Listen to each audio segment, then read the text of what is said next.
I wanted to say good morning, and yes, what a contrast from yesterday. Look at today. There is some light sprinkles going on, and my weatherman lied to me. Yes, he did, because he said it was going to be sunny and a high of 75 today, and that the rains would not come until Wednesday.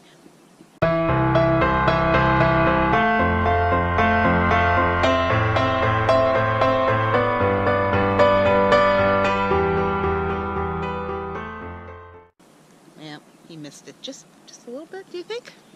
Yeah, I actually anticipated it being a really warm day, so when I got up, I thought, oh, you know what, I'm going to open up some windows.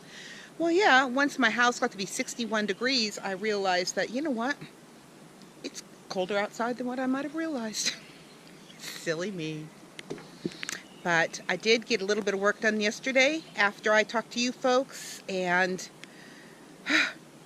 don't think I'm going to be able to get any work done today, but this is what I did. Yeah, there's Mindy down there. I got the rest of this, weeded the rest of the way, and filled some of my containers with some dirt that I had. I'm going to have my husband get more dirt. Usually what we do is we buy, like, I have one here, a potting soil, but then he'll go back into our property and he'll just get dirt from areas that is, you know, we have 8 acres, so he can get dirt and that. But anyways, I had it all ready to go to be able to come out and lay that mulch down, and don't think that's going to be happening.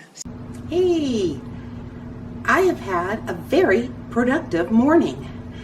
It was cold and it was rainy, and there was no way that I was going to be able to go outside and do any garden work at all, which was really disappointing because I was kind of all, you know, ready to go and wanting to finish up what I didn't complete yesterday. But that being said, there'll be another day, won't there? And so what I did then is I thought, you know what, it's awful outside, it's cold outside. I even had to go and change my shirt, put on a long sleeve shirt, because I couldn't get warm.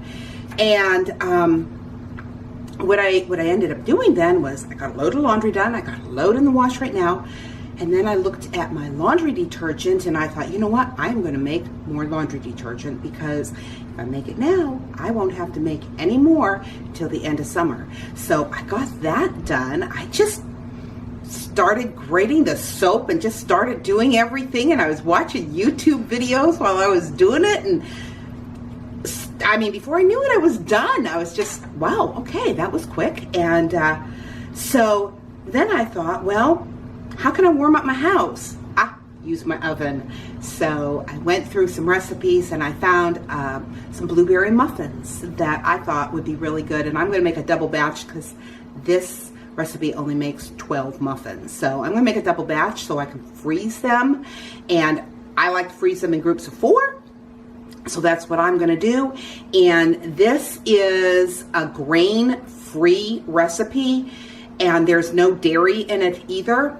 And I was just really excited when I saw how very easy it seems. Now, I've not made this particular recipe before, but if it turns out really well, I found this, oh golly, I found this quite a few weeks ago, this particular website that is called Real Healthy Recipes. And I will link that down below so that if you would like gluten-free, grain-free, they have all different sections that you can go to.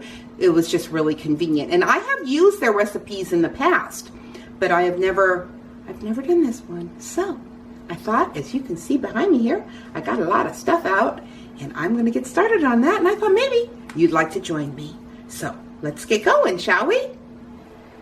Okay, so the first thing we're going to do is, and remember, I am doubling this recipe, is we are to preheat our oven to 350, which I have, and it's already hot, and line your, oops, sorry about that, line your muffin tins with papers, which I have already done that. Then we are to combine 1 cup of coconut flour, that's what's in here, with 1 teaspoon of sea salt, that's what that is, and 1 teaspoon of baking soda.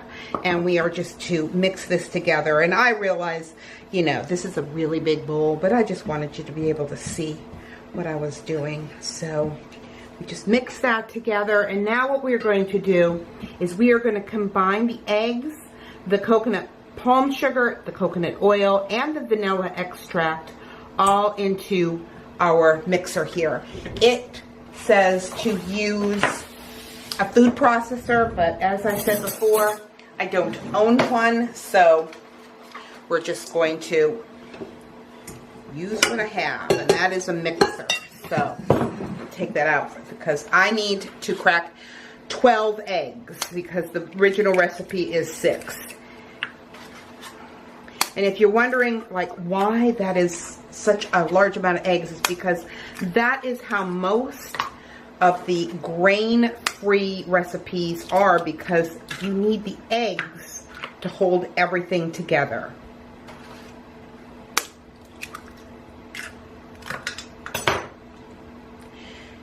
All right, so we have our 12 eggs in there, and the next thing we are going to do is we are going to add our coconut oil into here. And that's 1 cup of coconut oil. And then 1 cup of our palm sugar. And it's going to be 2 tablespoons of vanilla extract. And I'm just going to combine this all together and blend until smooth.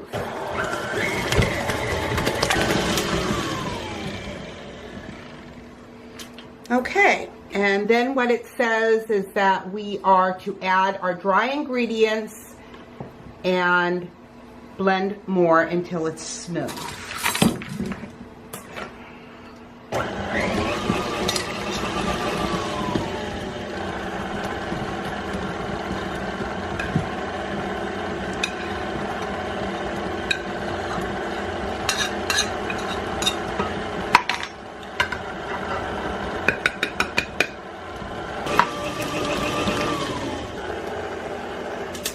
And I think that's done. We're just going to fold in our blueberries. And from this point, all we do is fill up each one of the muffin cups with the batter, and we will bake for approximately 25 minutes.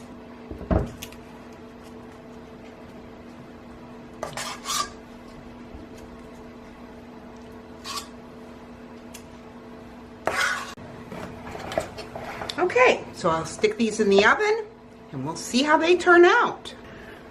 So here you see they're all done, and yeah, I snuck one, so they were really good.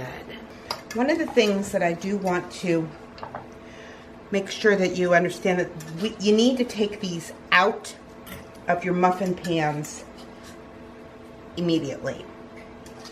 Because of the amount of egg and oil, and because it is a gluten-free nut flour that we're actually using, they will get soggy if they're not taken out of the pans and cooled that way. And there we have them. Wonderful blueberry muffins. Can you see behind me? Yeah, the sun finally came out. Yeah, and the day's almost over. Hey, but it is out. Today, I want to read from Psalms 37, verse 5. Commit everything you do to the Lord. Trust Him, and He will help you. And that was from the New Living Translation. Have you ever wondered how you are to commit everything to the Lord? Or what is involved in total commitment? You know, mere words can be superficial and shallow, even to God. You see, it's the commitment of our intellect, our emotions, and our wills to do the will of God in every situation with the faith and to trust Him to help us do whatever He calls us to do. But seriously, sometimes I wonder how many believers really know the meaning of the word commitment. I read the following list from an unknown source, but I put my own twist on it. It says this: we sing sweet hour of prayer, yet how many actually spend an hour in prayer? Myself included. We sing onward Christian soldiers, and yet we're often unprepared for His service. We sing, oh, for 1,000 tongues to sing, and yet we don't use the one we have, at least not in the way we should.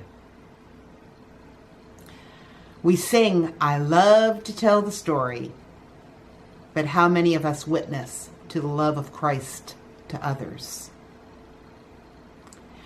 We sing, we're marching to Zion, but fail to march ourselves and our families to church on Sunday morning. We sing, cast thy burden on the Lord, and then we worry ourselves into nervous nillies when things go wrong. Just a little something to think about there. But if you want to turn to Proverbs chapter 3, I'm going to read verses 5 to 10. And these are vital verses to know if you truly want to be able to commit to the Lord. Trust in the Lord with all your heart. Do not depend on your own understanding. Seek His will in all you do, and He will show you which path to take. Don't be impressed with your own wisdom. Instead, fear the Lord and turn away from evil. Then you will have healing for your body and strength for your bones. Honor the Lord with your wealth and with your best part of everything you produce. Then He will fill your barns with grain, and your vats will overflow with good wine. So with that, I want to remind you, life happens. Let's enjoy it. And one way that you will enjoy it is to trust Him, to enable you to fully commit everything you do to Him, and to trust Him to help you do whatever it is He has called you to do. I'll talk to you tomorrow. God bless.